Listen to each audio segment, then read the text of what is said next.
Hi everybody, welcome to my channel. It's Beatles Dave from Derbyshire in the UK saying hello. This is the channel where we talk about everything to do with the Beatles and record collecting in general. Today's main feature is a bit of a strange LP. To be honest, I actually forgot that I'd got this one. And it's of one of the last European concerts that the Beatles played, well obviously in Europe. It was recorded at Palais des Sports, Paris, which obviously is in France, isn't it? On the 20th of June, 1965. I think the only thing they did after this was a New Musical Express sort of like concert at the end. I think that was sort of like December 65. And obviously they did a tour of America and Tokyo, didn't they, in 66. But I think, you know, this was like the last main sort of like European tour. There's a tour that they did. It's actually on a record label called London Calling. And I do think they've got a record site. It's a limited edition. So this is number 955 out of 1,000. So that's the back cover. That's the front cover. And it says on here, the Beatles' final European tour took in 15 concerts spread over 9 dates. Their first stop was Paris, where they played their first performances since receiving the MBEs. Both were broadcast on local radio, offering several numbers that hadn't previously been performed live, as well as a large dose of their trademark rock and roll. These new releases also comes with the detailed background notes and rare images. So you get 12 songs on it, which is about average, I think, for Beatles live concert, wasn't it, back in the day? So you've got it spread over 2 sides, obviously. So side 1 starts off with Twist and Shout. I'm shaking a baby now, twist and shout. Then she's a woman who understands. She's a woman who loves a man. I'm a loser, and I'm not what I appear to be. Can't buy me love, can't buy me love. Baby's in black, oh dear, what can I do? Baby's in black, but I'm feeling blue. And then side 1 finishes off with I Want to Be Your Man. I want to be your man, I want to be your man, I want to be your man, I want to be your man. Side 2 kicks off with A Hard Day's Night. It's been a hard day's night.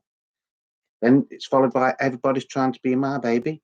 Everybody's trying to be my baby. Everybody's trying to be my baby now. Rock and roll music. Just let me hear some of that rock and roll music. I feel fine. I'm in love with her and I feel fine. Ticket to Ride.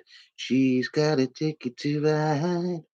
She's got a ticket to ride. She's got a ticket to ride. She don't care. And then it finishes off with Long Tall Sally. I'm gonna tell everybody. You get the gist, don't you? Just did that for a little bit of entertainment just to keep you amused. So that is all the track listing.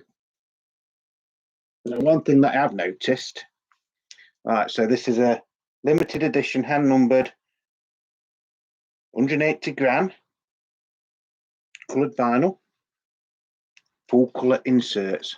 Now on that, for I Want to Be Your Man, which was written by John Lennon and Paul McCartney, it says Grant Mitchell B, Jay Jones, Larry Truman, Roger Trantom or something. So obviously they've done that for some sort of copyright, haven't they? But I don't know why, because everything else does actually say, you know, for the Lennon and McCartney ones, it does actually say John Lennon and Paul McCartney. So this, I presume, is photos of them like walking around Paris. That will check it. You can see it better. It is still in shrink, that, by the way. And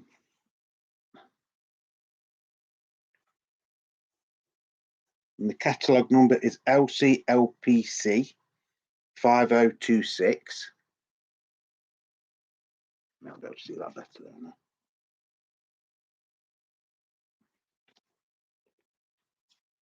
We'll have a look what it looks like inside, shall we? Ah.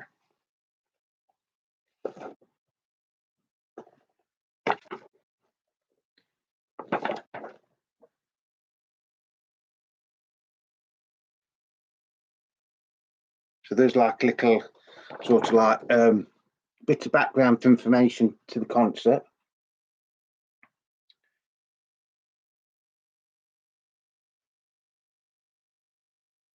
It says on here, the concert offered a rare example of them playing an encore, having announced that Ticket to Ride was to be their last song. They left the stage, then returned. According to the Daily Mirror, however, things went crazy thereafter as the Beatles disappeared behind the curtain after playing their last number, Long Tall Sally. And this is actually the whole concert, and it hasn't been edited in any way from what I can make out.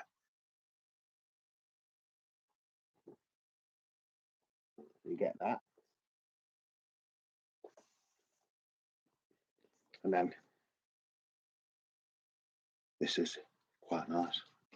I've actually forgotten about this one. The only trouble when you're a record collector, you get that many records and you forget actually what you've got sometimes. I know I've got a similar one to this, which is like on a 10-inch. Right, so it's on like a green marbly, sort of like slightly translucent vinyl, and it's just got black and white labels. So that is side one. That looks blue on there. It is actually green. If you can remember the UK version of John and Yoko's Happy Christmas, War Is Over, and you had the green vinyl, that is what this looks like. But on there it looks more bluey. As I say, you do get the entire concert as it was supposedly performed. It's actually got some marks on there, but it's actually in the vinyl. There, don't know if you can see them. There's actually some marks down there, but it's actually in the vinyl.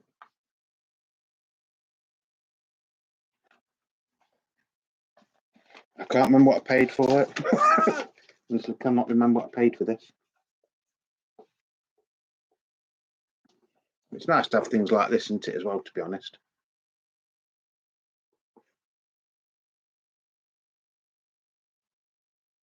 It says after the show, they went to a nightclub.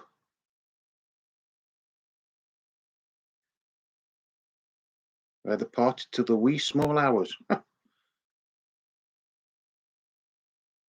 before crawling back into bed at the King George V Hotel. Naughty, weren't they? And do things like that nowadays. What do you do? Concert, then go out and get drunk and sneak back to the hotel. Everybody think there's a fucking old star, wouldn't they?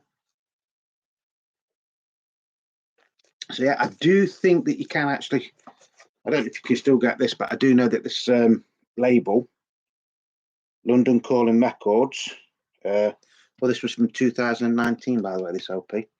I know that you can still get some of their product on eBay and places like that, and other internet selling sites. So check them out. As I said, the sound quality on this, as far as I can remember, was absolute. Well, let's say it's virtually on par with the Beatles at the Hollywood Bowl.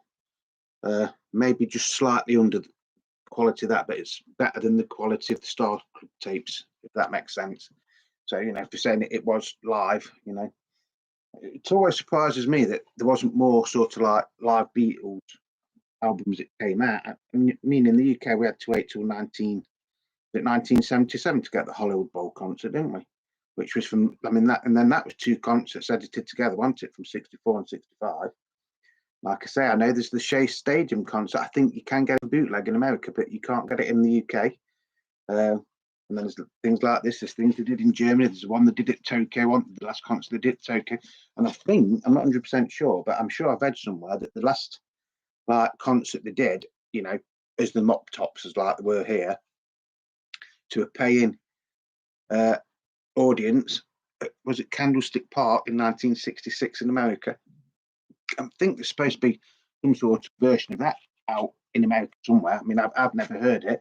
I know I did used to have it on a bootleg CD many years ago, and the sound quality on it was absolutely crap, to be honest. It was rubbish. You could hardly hear anything. But yeah, on this one, you can actually you have got the screaming fans. You know, the Beatlemania thing was still going on, wasn't it? But it is you can actually hear what they're singing as well. So yeah, all in all, really nice album. Something a little bit different if you like a Beatles collector. So you know, if you're interested in this, you know, I'll leave that there so you can see what it's called and everything, and then you know, just see if you can get a copy off eBay. I don't know if there was all coloured though. I'm not sure if it was all coloured vinyls or not. So, but yeah, it's nice little piece of history as well, isn't it? As it was like one of the last tours they did of Europe. So yeah, all in all, really nice. If you get a chance to listen to it, or if you get a chance to see it, or you get a chance to buy it, my recommendations to you from Beatle Dave is it is worth buying, as long as you're not paying really stupid money for it. If you can get it for like under 30, 35 quid, I'd say, you know, if you can afford it, yeah, get it. Anything over that, I'd say probably not, to be honest. But then again, you know, it is up to you. Like I say, the sound quality is acceptable, but it's not brilliant. You know, you've got to remember it is a live recording, but it is better than some other live recordings of the Beatles that I've heard. So I hope you enjoyed that. I hope it was a little bit of entertainment for you and a little bit of background history and things like that. You know, I've been collecting Beatles records for over 40 years, as you probably know if you've been watching this channel, and I am always learning something new. Every day I'm learning something new. I was reading a book the other day that my sister bought me for Christmas. Things in there about John Lennon that I never knew, you know. So, you know, we're always learning, and that is the idea of this channel for me, as a Beatles fan and a record collector, to try and spread some of my knowledge to you people out there who might just be getting into the Beatles, or might just be getting into record collecting, or you might have, you know, had records and kept them in your loft for 20 or 30 years because the big thing was supposed to be CDs, wasn't it? You know, back in the 80s. You know, so you know, this is just trying to, you know, help you lot get back into collecting. My knowledge helps you, it helps you. Sometimes we do have little stories, and they are, if I tell you a story, it is a true story about certain things as well. So I hope you've enjoyed it. If you have enjoyed it, just give us a thumbs up, you know. If you want to leave a comment, please leave comments. If you'd like to subscribe, please do. It is free. I keep telling people it is free to subscribe. It doesn't cost you a penny, which is a bit stupid, because before I started this YouTube channel, I used to think, well, if you subscribe, you've got to pay because it's a subscription, but it's not. It is free. So once again, for everybody that has been supporting me in the past 6 months, because we have been doing this channel now for 6 months, thank you very much. As the title says, you know, it is Beatle Dave, and 90% of the time we do everything about the Beatles, but sometimes we will do other things on other artists and record collecting in general, and sometimes on CDs and things like that as well, and even sometimes on books. So you know, it is, although it is Beatle Dave, we do cover record collecting as well. So I hope you've enjoyed it. I'm going to go now. I don't know what we're doing for the rest of the day, so I might be able to do another video later on. If not, whatever you're doing today, please stay safe. And if you're out looking for records and things like that, because I know there's car boots and things on it today, so if you find out nice, well done. And just remember, there is always bargains to be had out there. Don't be afraid. You know, if you go like, and if you're on a car boot or you're going to a record fair, don't be afraid to haggle over the price. You can't do it in places like HMV, obviously, but 9 times out of 10, if it's a dealer, they've probably put it up for a little bit more than they actually want. So not all the time, but you know, if you say if you see something for £20, say I'll give you 15. 9 times out of 10, they'll say yes. Sometimes they won't, you know. So until the next time, everybody out there in YouTube land and Beatle land and record collecting land and the vinyl community, as it's called now, this is Beatle Day from Derbyshire in the UK, wishing you all a very nice Sunday. I hope you all enjoy your dinners and going to the pub or whatever you're going to do today. So until the next video, I'll see you soon, and please stay safe, and I hope you enjoy my videos. Bye.